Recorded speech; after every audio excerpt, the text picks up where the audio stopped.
अस्सलाम वालेकुम नाजरीन। पाकिस्तान एक बार फिर से पानी के कहर का शिकार है। इस बार ये सिर्फ एक मौसमी हादसा नहीं बल्कि बरसों की नाकिस मनसूबाबंदी, हुकूमती गफलत, माहौलियाती बेहिसी और इंतजामी कमजोरियों का नतीजा है।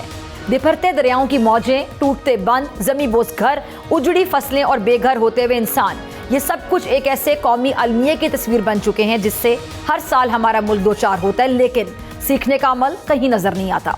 पाकिस्तान के लिए सैलाब अब महज एक कुदरती आफत नहीं बल्कि एक ऐसा इंसानी पैदा करदा बहरान की शक्ल इख्तियार कर चुका है। और जैसे जैसे मानसून की बारिशें शुरू होती हैं और भारत की जानिब से पानी छोड़ा गया, रावी, चनाब और सतलुज की मौजें बेकाबू हो गईं। इन दरियाओं का पानी लाहौर, झंग, कसूर, हाफिजाबाद, सियालकोट, गुजरावाला समेत मुतादिद अजला में बस्तियों को निगल गया है। घरों के मलबे तले दबी जिंदगी, छतों पर बना गुजी खानदान, बच्चे, बूढ़े, मवेशी और सबसे बढ़कर खेतों में बहती मेहनत, इन सब ने वो क़यामत खेज मंजर तख्लीक किया जो कई दहाइयों तक याद रखा जाएगा। क्या ये मंजर हर साल हमें यूं ही देखना होगा? मौसमियाती तब्दीली अब महज एक नजरी बहस नहीं बल्कि एक बाकायदा आफत की सूरत में हमारे सामने खड़ी है। गैर मुतवक्के बारिशें, ग्लेशियर्स का तेजी से पिघलना और जमीन की जरखेजी में कमी, ये सब कुछ खतरे की घंटी बजा रहे हैं। मगर हम बाहैसियत कौम अभी तक इस हकीकत को तस्लीम करने के लिए तैयार नहीं है। PDMA के मुताबिक सिर्फ पंजाब में अब तक 1700 से ज्यादा देहात ज़ेर-ए-आब आ चुके हैं। लाखों लोग मुतासिर हो चुके हैं और सैकड़ों देहात का ज़मीनी राब्ता भी कट चुका है। दरियाए रावी में शाहदरा के मकाम पर 2,20,000 क्यूसेक का रेला 1988 के बाद सबसे बड़ा रेला रिकॉर्ड किया गया। ये महज एक अदद नहीं बल्कि आइंदा खतरात की झलक है। पाकिस्तान एक ऐसा मुल्क है जो बारिश के पानी पर इंहिसार करता है, लेकिन हैरत की बात यह कि हम अपने सालाना पानी का 10% से भी कम जखीरा कर पाते हैं। मौजूदा जो सैलाब की तुगयानी है उसने दहाइयों के रिकॉर्ड तोड़ दिए हैं। फ्लड फोरकास्टिंग डिवीजन के मुताबिक दरियाए रावी और सतलुज में पानी की सतह में मुसलसल इजाफा हो रहा है। सूबाई डिजास्टर मैनेजमेंट अथॉरिटी PDMA के मुताबिक अगर दरिया की गुजरगाहों को खाली ना किया गया तो हम हमेशा इसी तरह नुकसान उठाते रहेंगे। मौसमियाती जो तब्दीली और तगय्युर है ये अब एक हकीकत है। हमें जो भी पानी की गुजरगाहें हैं इनको खाली करना पड़ेगा, वरना हमारे साथ यही होगा जो अब हमारे साथ हो रहा है। और इस पे गवर्नमेंट का पूरा रिजॉल्व है कि बिल्कुल फ्लड प्लेन और आबी गुजरगाहें ये प्रॉपरली खाली होनी चाहिए और ये खाली होंगी। जी तो सुना आपने, इरफान काठिया साहब का कहना है कि मौसमियाती तब्दीली को मद्देनजर ना रख के मंसूबे बनाए गए तो फिर इसका नुकसान होगा। जबकि सैलाब के बाइस अमवात के हवाले से उन्होंने बताया कि पंजाब में अब तक 20 अमवात हो चुकी हैं और सबसे ज़्यादा नुकसान, जानी नुकसान की अगर बात की जाए तो गुजरांवाला में हुआ है। अच्छा, नए डैम्स की तामीर बरसों से सियासी तकसीम का शिकार है। डैम्स की अहमियत सिर्फ पानी जखीरा करना नहीं बल्कि सैलाबी पानी को काबू में रखना, सस्ती बिजली पैदा करना, ज़राई ज़रूरत को पूरा करना, ज़ेर ज़मीन पानी को रिचार्ज करना और मौसमियाती शिद्दत को कम करना। अगर हमने आज ये कदम ना उठाया तो आने वाले सालों में पानी की किल्लत और सैलाब की शिद्दत एक साथ हमें लपेट में ले लेंगे। सिर्फ देहात ही नहीं बल्कि बड़े शहर भी सैलाब की लपेट में आ चुके हैं। लाहौर, फैसलाबाद, सियालकोट, गुजरांवाला जैसे जो बड़े शहर हैं महज चंद घंटों की बारिश में पानी में डूब जाते हैं। अब इसकी वजह क्या है? नाकिस निकासी आब, बगैर मनसूबाबंदी की तामीरात, कुदरती नालों पर तजावुजात, और अगर यही सिलसिला जारी रहता है तो हम हर साल सिर्फ पानी के रहमो करम पर होंगे। पहाड़ी इलाकों में अगर बात की जाए, वहाँ पे दरख्तों की बेदरीक कटाई, दरियाई किनारों पर तजावुजात, कुदरती गुजरगाहों को बंद करने से बारिश का पानी सीधा बस्तियों की तरफ आता है और जिस ज़मीन को दरख्त थाम कर रखते थे अब वो ज़मीन खिसकने लगी है। और यही ज़मीन जब बारिश में बहती है तो पूरे गाँव साथ ले जाती है। नाज़रीन, वज़ीर-ए-आज़म ऑफिस के मुताबिक मौसमियाती जो तब्दीली है इससे निपटने के लिए एक नई पॉलिसी तैयार की जा रही है जिसे तमाम सूबों के साथ शेयर किया जाएगा। ये इक़दाम अगर देखा जाए बड़ा मुस्बत है, लेकिन हकीकत तब बदलेगी जब हर ज़िले में जो फ्लड जोन्स हैं उनका तयन किया जाए, दरियाओं की गुजरगाहों को खाली करवाया जाए, डैम्स और बैराजों की मुरम्मत और बहाली हो, निकासी आब के निज़ाम को जदीद बनाया जाए, माहौलियाती तहफ़्फ़ुज़ की अगर बात की जाए तो उसको कौमी पॉलिसी का हिस्सा बनाया जाए, मौसमियाती तालीम को निसाब में शामिल किया जाना भी बड़ा ज़रूरी है। सवालात जो जवाब मांगते हैं, क्या हर साल सैलाब से मरने वालों की खबरें मामूल बन जाएंगी? क्या सिर्फ बयानात, ऐलानात और इजलासों से पानी काबू में आ सकता है? नए डैम्स की तामीर आखिर कब होगी? तजावुजात को कब हटाया जाएगा? क्या हम पानी को कीमती सरमाया समझकर बचा सकेंगे या फिर इसे ज़ाया करके खुदा न खासा खुद को बर्बाद करेंगे? पानी हमारा दुश्मन नहीं है बल्कि जिंदगी का सरचश्मा है, मगर जब हम इसे बेकाबू छोड़ दें, जब हम दरिया के रास्ते बंद कर दें, जब हम कुदरत के उसूलों को तोड़ दें, तो यही पानी हमें निगलने आता है। हमें फैसला करना होगा कि हम पानी को तबाही का जरिया बनाएंगे या तरक्की का जीना। ये फैसला ना हुकूमत अकेले कर सकती है और ना अवाम बगैर क़यादत के। ये एक इज्तिमाई फरीज़ा है और जो हम सबको मिलकर अदा करना है। अब वक्त है नए पाकिस्तान की नहीं बल्कि महफूज पाकिस्तान की बात की जाए। और सैलाब का पानी पल भर में तबाह कर देता है, मगर इसकी रोकथाम सदियों की दानिश, सियासत और इंसान दोस्ती मांगती है। क्या हम तैयार हैं? इन्हीं सवालों के जवाब लेने के लिए मेरे साथ मौजूद मेहमान मौजूद होंगे ब्रेक के बाद। वेलकम बैक नाजरीन, मेरे साथ मौजूद है डॉक्टर ज़ैनब नईम साहिबा, मौसमियाती साइंसदान है। बहुत शुक्रिया आपका डॉक्टर साहिबा ज्वाइन करने के लिए। और अली तौकीर शेख साहब वेदर एक्सपर्ट हैं। सर आपका भी बहुत शुक्रिया अपने कीमती वक्त निकालने के लिए। डॉक्टर साहिबा मैं आपसे शुरू करना चाहूँगी सर, फिर आपकी तरफ आती हूँ। ये कुदरती आफत तो है सैलाब, लेकिन इसमें अगर हम इंतज़ामी गफलत की बात करें तो किस हद तक हम खुद को भी कसूरवार कह सकते हैं कि हम इंतजाम नहीं कर पाते? क्या कहेंगी आप? जी बिल्कुल, ये कुदरती आफत नहीं, ये मौसमियाती तब्दीली है जिसके पीछे कुछ चंद ममालिक के एमिशंस हैं जिनकी वजह से हम जैसे ममालिक सफर कर रहे हैं। तो इसको कुदरती आफत कहना भी गलत है। इसके अलावा जाहिर सी बात है कि हमें साइंटिस्ट जो हैं वो कई दहाइयों से वार्न करते आए हैं। ये कोई आज की बात नहीं है। हमें पता है कि क्लाइमेट चेंज हो रहा है दुनिया में और हमने उसकी मैनिफेस्टेशन देखी 2010-11 में, फिर 2015 की हीट वेव, फिर उसके बाद ये शदीद किस्म के यालाबारी, फसलें तबाह हो जाना 2022 के सैलाब, और 2025 में अब हम क्लाउड बर्स्ट देख रहे हैं, हम अर्बन फ्लडिंग देख रहे हैं, हम फ्लैश फ्लड देख रहे हैं, पहाड़ों से सैलाबी रेले और बड़े पत्थर देख रहे हैं, और अब दरियाई सैलाब भी देख रहे हैं। तो ये फ्लड सुनामी है, ये बिकॉज ऑफ क्लाइमेट चेंज है। लेकिन उसमें हमारी अपनी मिस गवर्नेंस या मिस प्लानिंग ऐसे है कि हमने अपने आप को प्रिपेयर ही नहीं किया था इस चीज के लिए। हम अपनी पॉलिसी को साइंस के साथ कनेक्ट करते ही नहीं है। ना हमारा कोई अकाउंटेबिलिटी मैकेनिज्म है, ना हमारी कोई इन्फोर्समेंट है। लोकल गवर्नेंस सिस्टम ना होने की वजह से पॉलिसीज का इत्तलाक लोकल कम्युनिटीज तक होता नहीं है। इसके अलावा हम लोगों ने जो फ्लड प्लेन है, दरिया की गुजरगाहों पे तो कंस्ट्रक्शन कर रखी है। तो फिर जाहिर सी बात है जब इस किस्म के और ड्रेनेज हमें पता है कि बारिशें शिद्दत इख्तियार कर गई हैं, हमारा ड्रेनेज सिस्टम इस काबिल नहीं है, आउटडेटेड है, अर्बन प्लानिंग बिल्कुल ना होने के बराबर है। तो ये सारी चीजें हमारी मिस प्लानिंग का हिस्सा है जो हमने की, और हमने प्रिपेयर्डनेस में से तो वैसे ही बजट स्लैश कर दिया। यानी हम इस चीज को इंपॉर्टेंट समझते ही नहीं कि एंटीसिपेटरी अप्रोच या प्रोएक्टिव मेजर कितना जरूरी होता है इस किस्म की आफात से बचने के लिए। तो ये बिल्कुल दोनों चीजें हैं, क्लाइमेट चेंज और हमारी मिस प्लानिंग। ठीक है, आपने बड़े अहम पॉइंट्स रेज किए हैं। ड्रेनेज के हवाले से, ड्रेनेज सिस्टम के बारे में आपने बात की, अर्बन प्लानिंग के हवाले से बात की, इसमें बेहतरी कैसे लाई जा सकती है, इसमें मैं आपकी तजावीज़ लूँगी। लेकिन उससे पहले मैं अली तौकीर साहब को शामिल गुफ्तगू करूँगी। अली तौकीर साहब, आपने डॉक्टर ज़ैनब साहिबा को भी सुना, इसमें अगर आप कुछ ऐड करना चाहें तो प्लीज़। और इसके साथ साथ आप इसमें क्या राय रखते हैं? आप भी ये समझते हैं कि इसमें हमारी बहुत ज़्यादा गफलत है, हमारी बड़ी पुअर प्लानिंग है, हम अच्छे तरीके से प्लानिंग नहीं कर पाते, इन चीज़ों को बेहतर नहीं कर पाते? जी बजा फरमाया आपने। अब क्वेश्चन ये है कि हमें करना क्या चाहिए। ये बड़ा बहुत आसान है कि हर दफ़ा हम ये कह दें कि ये कुदरती आफत है या क्लाइमेट चेंज है या किसी और का कसूर था तो हम मजलूम है। ऐसी कोई बात नहीं है। जो मजलूम है वो मुजरम भी तो हो सकता है ना, तो हम गफलत के मुजरम भी तो हो सकते हैं ना। तो दो तीन चीज़ें करने की हैं जो थोड़ी देर में मैं आपके सामने पेश करना चाह रहा हूँ।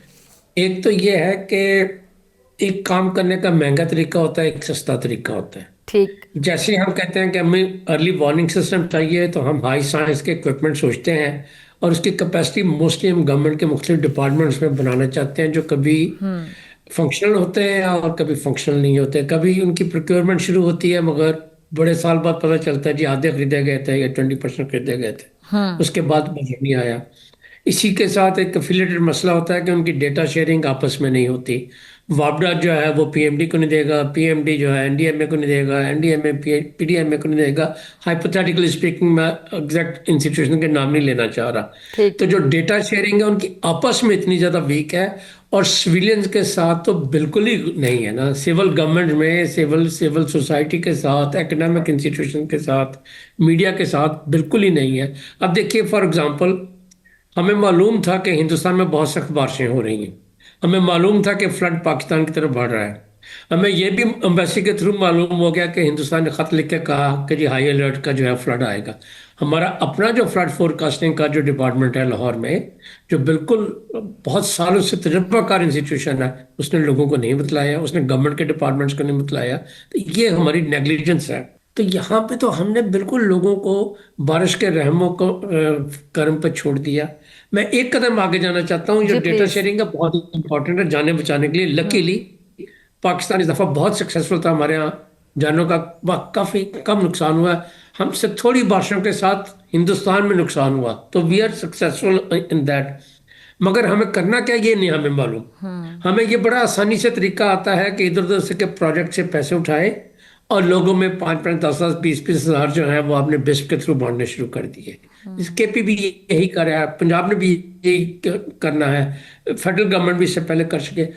रिस्क ट्रांसफर इंश्योरेंस के मैकेनिज्म्स हैं, लोगों को डिग्निटी के साथ भी पेमेंट की जा सकती है, असेसमेंट की तौर पे के बेस पे भी की जा सकती है। लाजमी नहीं कि आपने उनको खैरात का आदी करना है, उनकी घरों की रिकंस्ट्रक्शन की जा सकती है, उनके लाइफ स्टॉक के लॉस के ऊपर की जा सकती है, ठीक। उनके स्टैंडिंग क्रॉप के लॉस के ऊपर की जाती है, उसमें जो ब्रेड अर्नर की लाइफ है उसके ऊपर इंश्योरेंस की जा सकती है। तो इंश्योरेंस के मैकेनिज्म जो हैं वो गवर्नमेंट के अपने भी एसेट्स के बारे में ज़रूरी हैं। उनकी सड़कें जो टूटती हैं बाद में कई कई साल नहीं बनती, स्कूल हॉस्पिटल नहीं बनते। तो मेरे ख्याल में हमें, और आप जैसे जो प्रोग्राम है माशाल्लाह बहुत अच्छा आप कर रही हैं, हमारा फोकस ये होना चाहिए कि हमारी प्रिपेयर्डनेस क्या होनी चाहिए और कैसे हम आगे चलें। डॉक्टर साहबा मैं आपकी तरफ आ रही हूँ। डॉक्टर साहबा आगे जाके फिर इन चीज़ों को बेहतर कैसे किया जा सकता है? फॉर एग्जांपल अगर मैं एग्जांपल दूं कि बड़े सैलाबों की अगर हम बात करें तो 1950 में, 73 में, फिर 73 में आया, फिर 1982 में आया, अगर मैं गलत नहीं हूँ 1982 में भी आया, फिर 2010 का सैलाब हम सबको याद होगा, फिर उसके बाद 22 और 25।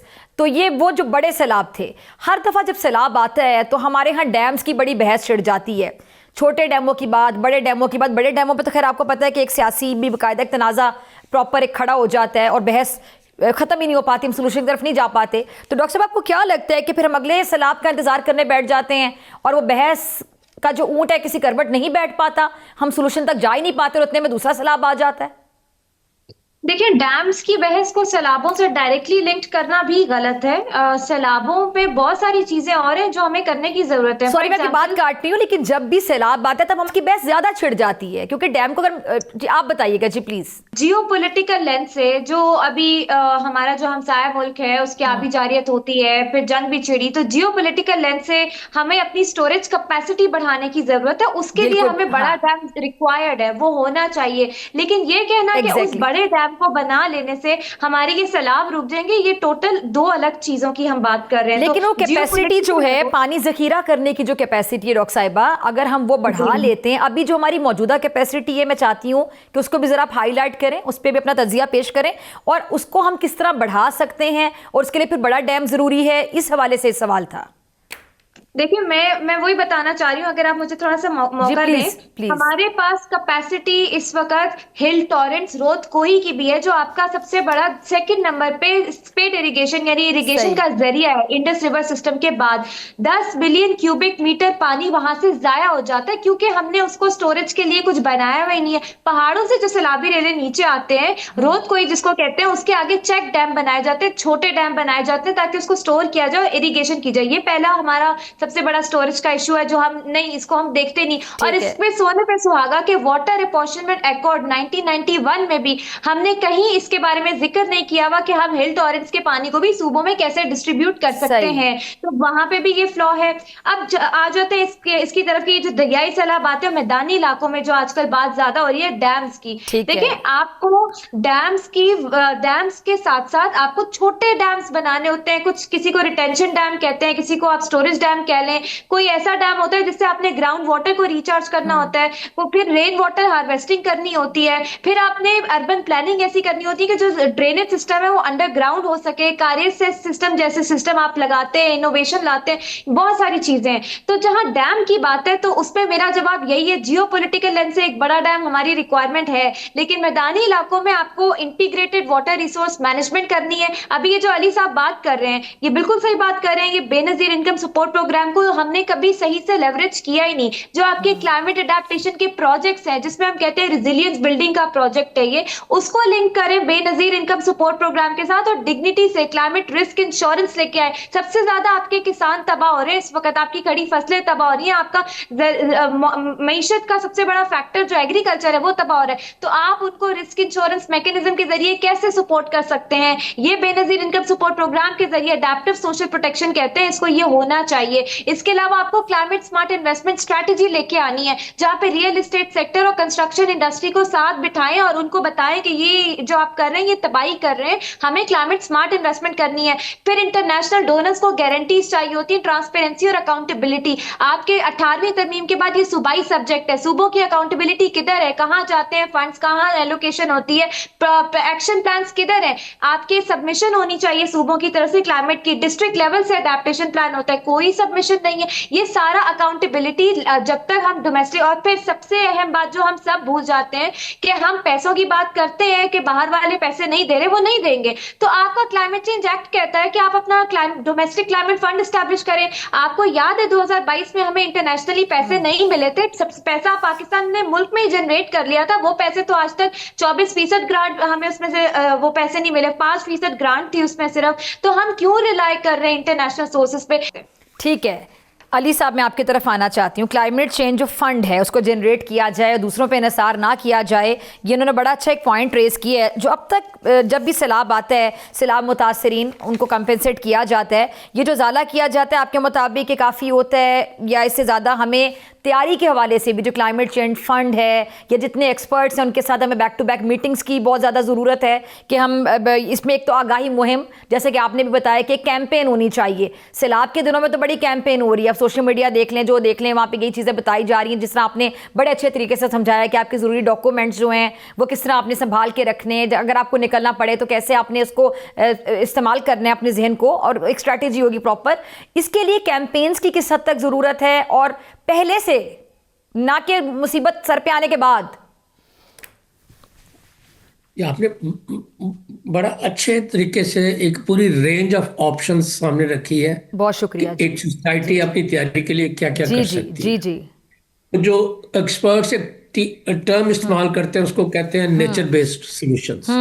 ठीक। अब पानी से तो जंग नहीं जीत सकते, ग्रेविटी से तो जंग नहीं जीत सकते, पानी ने ग्रेविटी की तरफ आना है, जो उसके रास्ते में आएगा तबाह हो जाएगा, आपको मालूम है जी।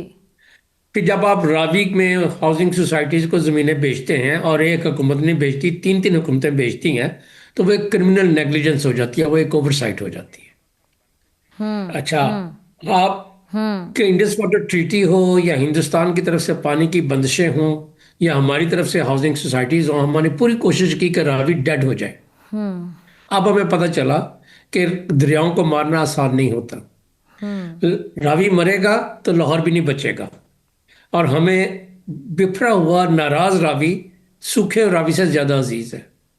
तो अगर आपने नेचर बेस्ड सॉल्यूशन की बात करनी है तो जिन लोगों ने वहां पे हाउसिंग सोसाइटीज बनाई हैं, लोगों को डिसलॉज किया, उनकी जमीनों पर जबरदस्ती कर उनके खिलाफ FIR होनी चाहिए। आपके हाई कोर्ट के डिसीजंस हैं रूडा के खिलाफ, उसको लेके आगे चलना चाहिए। तो climate justice begins with rule of law, it does not begin with disbursement of money. जो आप कह रही है ना, कंपनसेशन काफी होती है कि नहीं होती, रात कभी भी काफी नहीं होती, इंश्योरेंस काफी हो सकती थी। ठीक है, ये मेरा सवाल था एग्जैक्टली जी, ठीक है ना। कि पहले जो पहले इकदाम होते हैं, एक तो होता है कि मुसीबत सर पे पड़ गई, लेकिन जो पहले से इकदाम होते हैं, नेचर बेस्ड सॉल्यूशन का एक और फायदा होता है जो गरीब मुल्क के लिए फायदा है। एक तो आप नेचर से नहीं लड़ते, जैसे मैंने कहा कि आप ग्रेविटी से नहीं लड़ सकते, ठीक है ना।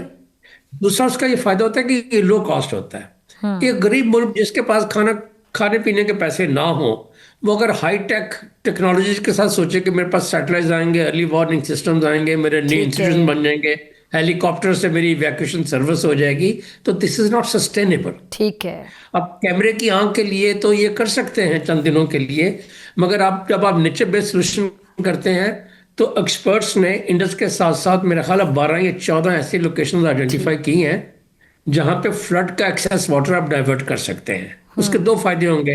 एक तो फ्लड की पीक कम हो जाएगी दरियाओं में, जो इस वक्त हमें खदशा लगा हुआ है कि हमारे जो है ना इंफ्रास्ट्रक्चर ना टूट जाए, और दूसरा वो जो पानी डिप्रेशन में जाएगा तो वाटर रिचार्ज होगा। अच्छा, जब वाटर रिचार्ज होगा तो ये जो शहरों में और बाकी जगहों पे, मैं जब छोटा था तो लाहौर का जो ग्राउंड वाटर होता था वो पता नहीं 8, 15, 20 फुट पे होता था, अब 70, 70, 80, 80, 200 फुट पे। पूरे मुल्क का ये हाल है, हजार हजार फुट पे पानी नहीं मिलता। तो एक्सेस वाटर का इलाज आप गली मोहल्ले में डैम नहीं बना सकते, फ्लैट एरियाज में डैम नहीं बना सकते, मगर आप हर घर में ग्राउंड वाटर रिचार्जिंग कर सकते हैं। ये हाईटेक नहीं है। एक चीज का और मैं जिक्र करना चाह रहा हूँ, प्लीज, क्योंकि आपने प्लीज। डैम को लेकर छेड़ा था। जी, कालाबाग डैम के अलावा पाकिस्तान में डैम्स कंट्रोवर्शियल नहीं है। ठीक। वापडा के 11 के 8 प्रोजेक्ट में चल रहे हैं, और जो आपका बाशा डैम है फॉर एग्जांपल, हमने तो उस पर कोई इतराज नहीं, हमसे मतलब पाकिस्तान के सिटीजन ने या किसी सूबे ने कोई इतराज नहीं किया। आपने उसके लिए $14 बिलियन का बजट बनाया था 2018 में। कंप्लीट करना जो है वो फेडरल गवर्नमेंट की पॉलिसी में कमिटमेंट है। 4-5 सूबों के चीफ मिनिस्टर से मिलकर वाटर का चार्टर साइन किया था कि जी हम इसको परसू करेंगे। अब रिसोर्सेज को एलोकेट करना गवर्नमेंट ऑफ पाकिस्तान की प्रायोरिटी है। आप छोटे छोटे बाईपास बना लें या बड़ी इन्वेस्टमेंट कर लें, ये अब आपकी चॉइस है ना, नेशनल चॉइस।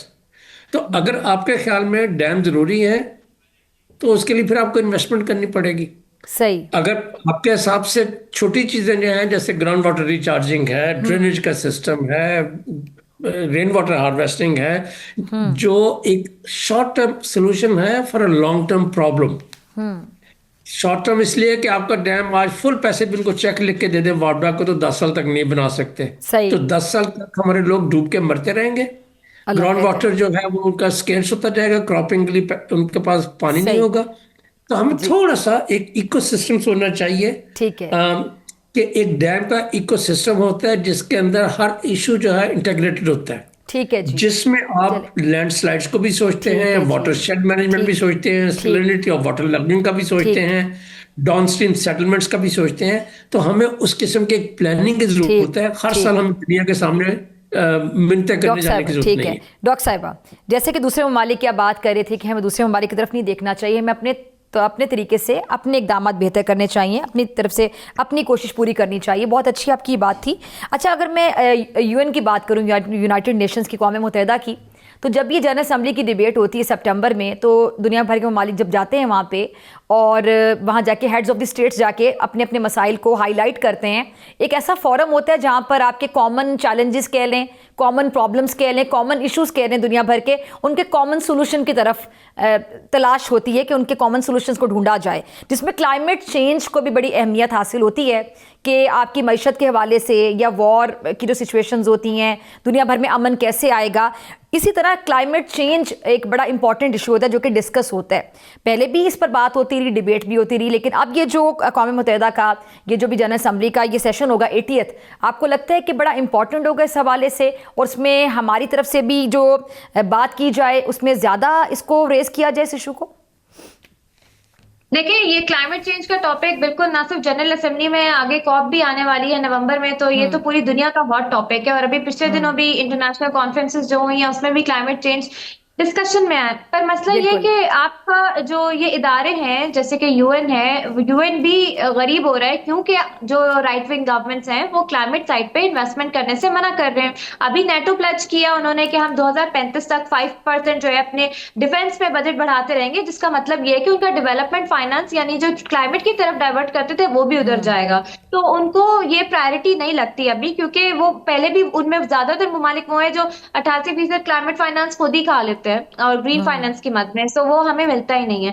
मेरे ख्याल से पाकिस्तान को ना थोड़ा अपना डेटा इंटीग्रेशन पे वर्किंग की जरूरत है। हम लोग हर दफा स्टांस हमारा ठीक है, COP27 में हमने लॉस एंड डैमेज में बड़ा अच्छा स्टांस दिया था और हमने उसको G77 प्लस चाइना में हमने उसको टेकअप किया, लेकिन हमें थोड़ा सा स्टांस अपना ना डेटा सेंट्रिक रखने की जरूरत है।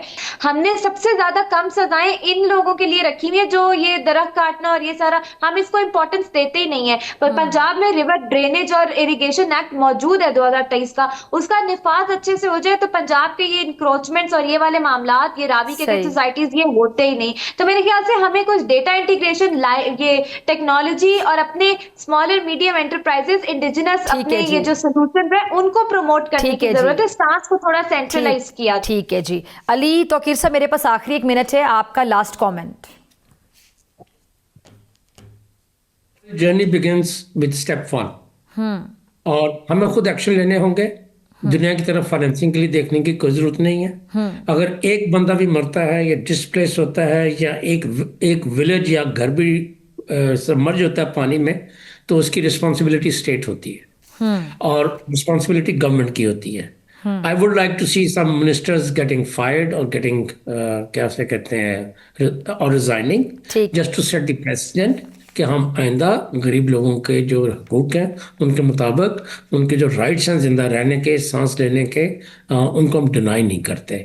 तो मैं तो सिर्फ यही समझता हूँ कि this is time for accountability and we have to perform here instead of looking at UN और अदर सिस्टम्स। ठीक है जी। शेख साहब आपके वक्त के लिए और डॉक्टर साहब आपके वक्त के लिए भी बहुत नाज़रीन, आपसे मुलाकात होगी ब्रेक के बाद, और ब्रेक के बाद मेरे साथ मौजूद होंगे डीजी रेस्क्यू 1122 रिजवान नसीर साहब। वेलकम बैक नाज़रीन। मुझे ज्वाइन किया DG rescue 1122 doctor Rizwan Naseer साहब ने। डॉक्टर साहब बहुत शुक्रिया वक्त देने के लिए। डॉक्टर साहब, इस वक्त अगर मैं सैलाब की शिद्दत के हवाले से बात करना चाहूँ, ये किन किन इलाकों में बहुत ज़्यादा है, जिन इलाकों को ज़्यादा इसने मुतासर किया, और कितने लोगों को रेस्क्यू किया जा चुका है, ऑपरेशन के हवाले से ज़रा गाइड कीजिएगा। नॉर्मली एक दरिया में या 2 में मैक्सिमम ऑपरेशन चलता था, इस वक्त 3 दरिया इकट्ठे जो है वो जो उनकी वॉल्यूम है और जितना उसमें अमाउंट ऑफ वाटर आया है वो अनप्रेसिडेंटेड है, जो बहुत सालों बाद इस किस्म का आया और तीनों का इकट्ठा आ जाना।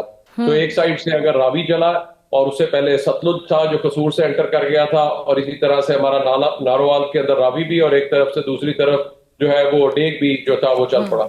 तो नाला डेग में उसमें बहुत पानी आया। फिर सायलकोट जो है उसमें जिस तरीके से अनप्रेसिडेंटेड ऊपर से नाला पलकू और नाला 1 ने जिस वक्त आया उसको भी ओवरफ्लो कर रहे थे, ऊपर से 350 मिलीमीटर या कितनी उससे तकरीबन बारिश भी हो गई।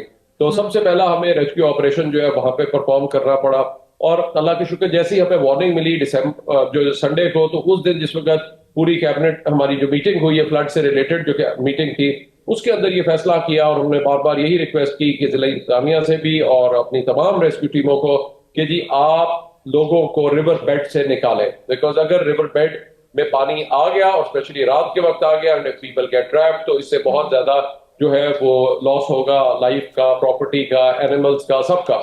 तो इसलिए हमने ये स्टेप्स जो है वो शुरू से लेने शुरू कर दिए। तो उस वक्त से वहां से फिर सब लोगों को, जितने भी दरिया के बेड में बैठे थे, चाहे वो हमारे रावी में थे या सतलुज में थे या हमारा चिनाब में थे, तो उन सबको जो है वहां से उन जगहों से जो है उनको निकाला गया।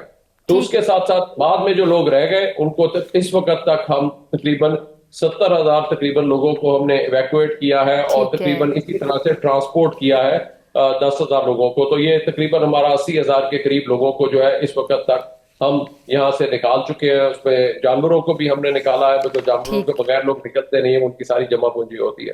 जो मेरी खसूसी तौर पे इस वक्त अगर आप देखिए तो इस वक्त ज्यादा चिन्नौट के पास गया इस वक्त पहुंचा हुआ है, और जो हमारा चिराब में और उसके बाद झंग का एरिया जो है वहां पे है, वहां पे हो सकता है ब्रीच भी हो। तो सर ये सारा का सारा प्रोसेस वहां पे इस वक्त लोग जो भी करीब उस एरिया में है, मेरी उनसे अपील होगी कि प्लीज निकल जाएं। अगर इमरजेंसी हो हमें 1122 पे कॉल करें, हमें अपनी लोकेशन भी दें, बिकॉज जहाँ पे टोटली पानी है, जहाँ पे कोई सड़कें नहीं बची, वहां पे किसी को आके ढूंढना और लोकेट करना एक चैलेंज से कम जो है वो नहीं होता।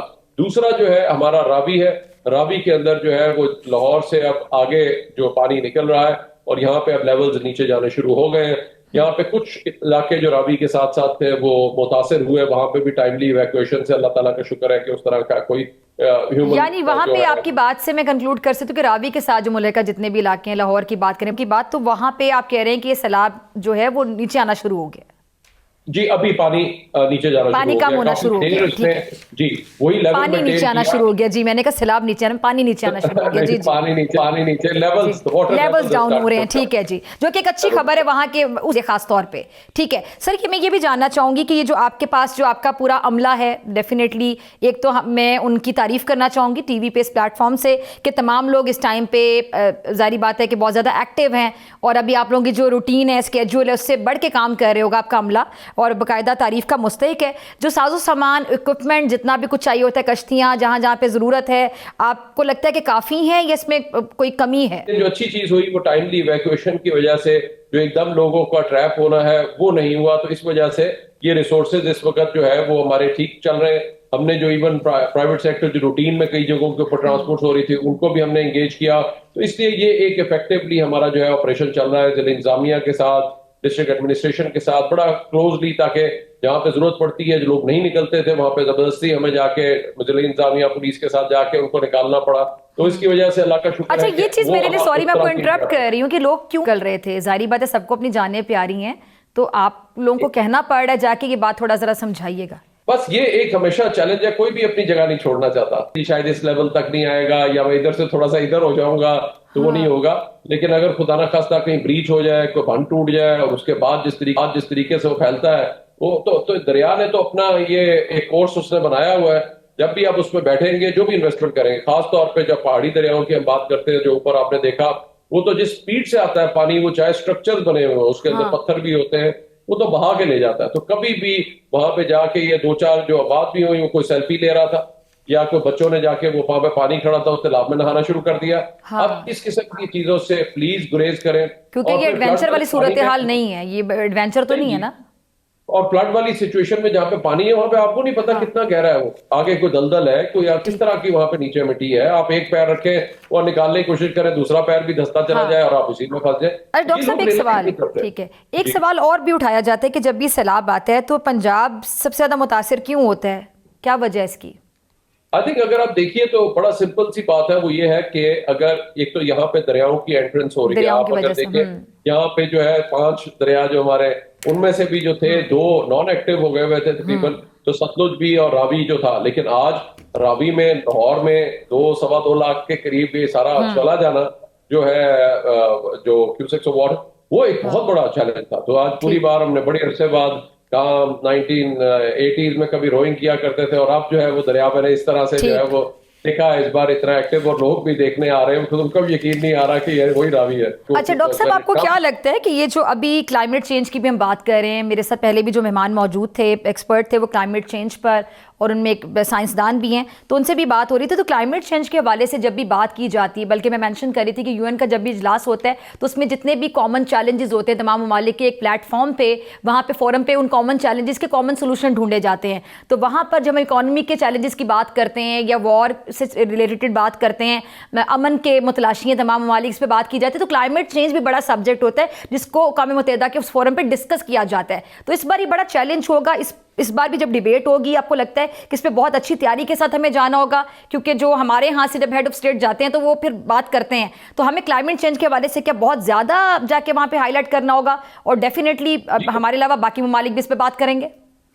जी, इस पे देखिए 2-3 एस्पेक्ट्स हैं। जो पहला सबसे एस्पेक्ट है, जो हमने ये अनप्रेसिडेंटेड एक रेन्स का फिनोमेना देखा है, जहाँ पे चकवाल में जिस तरह 300 यानी मिलीमीटर बारिश हो गई है, अभी तकरीबन 350-400 मिलीमीटर आपको सियालकोट में बारिश मिली।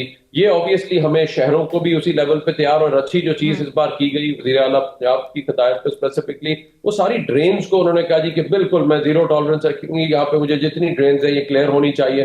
तो उसकी वजह से अगर कोई पानी आया भी तो घंटे 2 घंटे में क्लियर हो गया। तो क्लाइमेट चेंज की वजह से आने वाले टाइम में हमारे लिए सबसे बड़ा चैलेंज होगा, आप जानती हैं हमारा हिमालय तो पूरा जो माउंटेन रेंज है, और वहां पे जो हमारे ग्लेशियर्स है, अगर वेदर और ये जो जैसे जैसे टेम्परेचर्स बढ़ते हैं तो उसके साथ साथ अगर वो ग्लेशियर मेल्टिंग शुरू होती है तो ऑब्वियसली वो एक बहुत बड़ा जो है वो चैलेंज होगा। और इसी तरह ये जो सडन बारिशें होती हैं, वो इनके लिए ऑब्वियसली अब एक नया पैराडाइम शिफ्ट होगा, उसके अंदर तैयारी करनी होगी, और अपने जितने ये दरिया के और नालों के और उन सब के जो रास्ते हैं उनको क्लियर रखना होगा, ताकि हमारा कोई भी ऐसा जो है वो सिचुएशन ना हो कि हमारी जिसकी वजह से जो कहते हैं ना सेफ सस्टेनेबल डेवलपमेंट को इंश्योर कर सके, and learning from this we can build back better. ठीक है डॉक्टर साहब, आपसे इजाज़त लेने से पहले मैं सिर्फ ये दोबारा जानना चाहती हूँ, कंफर्म करना चाहती हूँ कि अब तक कितनी हलाकतें एग्जैक्टली रिकॉर्ड हो चुकी हैं और कितने लोग डायरेक्ट मुतासर हुए हैं, फिगर अगर मैं जानना चाहूँ। आई थिंक अभी जो डायरेक्ट असेसमेंट है वो तो अभी इस वक्त हो रही है, बिकॉज अभी जब हम गए सियालकोट, नारोवाल, मैंने गुजरांवाला का भी एरिया सारा विजिट किया, बाकियों में भी जहाँ जहाँ पे पानी अब रिसीड कर रहा है वहां पे भी हमने जाके देखा, तो वहां पे जब पानी क्विकली अगर एक आधे दिन में ही रिसीड कर जाता है तो वो ऑब्वियसली उसका लॉस जो है वो कम होता है, जनरली बहुत सारी चीजें बच भी जाती हैं। तो अब इसके बाद सही असेसमेंट्स का एक सिलसिला शुरू होगा जो होगी, उसके बाद विल बी एबल टू से कि जी एग्जैक्ट इतना क्रॉप का लॉस हो गया, इतने ये हो गए। बाकी हमारी तकरीबन इस वक्त कोई 28 के करीब हैं जो कि हमने डिफरेंट जगहों पे, और वो भी ज्यादातर कोई ऐसा नहीं हुआ, अल्लाह ताला का शुक्र है कि जहाँ पे किसी ने हमें कॉल किया और हम ना उस तक पहुंच चुके हो।